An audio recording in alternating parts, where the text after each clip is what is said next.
Hello everyone. Today we'll be talking about the process of short selling in the stock market. Let's see what short selling is first.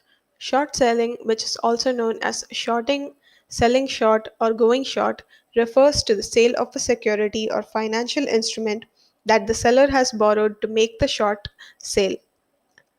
The short seller believes that the borrowed security's price will decline, enabling it to be bought back at a lower price. The difference between the price at which the security was sold short and the price at which it was purchased represents the short seller's profit or loss, as the case may be. Short selling is also perhaps one of the most misunderstood topics in the realm of investing. It is the sale of shares that the seller does not own at the time of trading. It is a trading technique an investor uses to profit from the falling price of a stock. It's the tactic of selling a stock without owning it. It is considered a very risky process as it involves precise timing and because it goes against the overall direction of the market. Now let's see if short selling is worth it. The three things that make short selling worth it are that it is profitable, it can be risky, and the research is key in this process. In short selling, you get to make money from an asset that you don't own, which is a very positive point for short selling. It's also, however, risky because the profit potential is limited but the risk is unlimited. So you should understand what you are doing before employing this method. And before employing this method, please go through all the available documents to find out all the unvarnished facts. And research here is very important before employing this method. Now, let's see the steps in short selling. First, the short seller borrows assets from the market for a fee and then agrees to return them at a later date.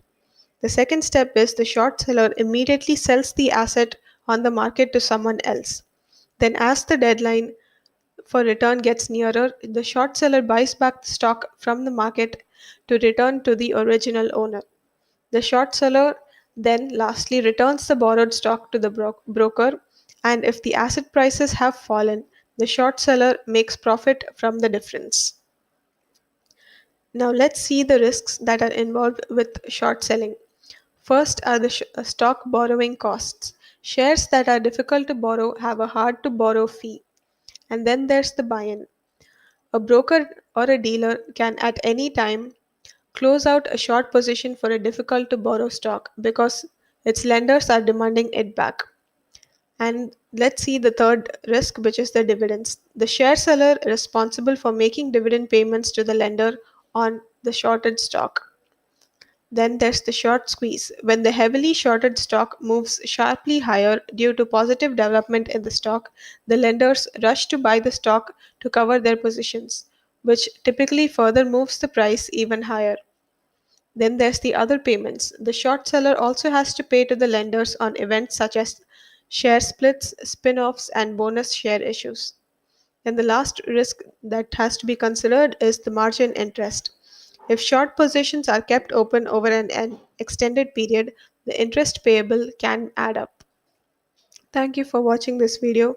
For more videos on stock market and trading, please subscribe to this channel.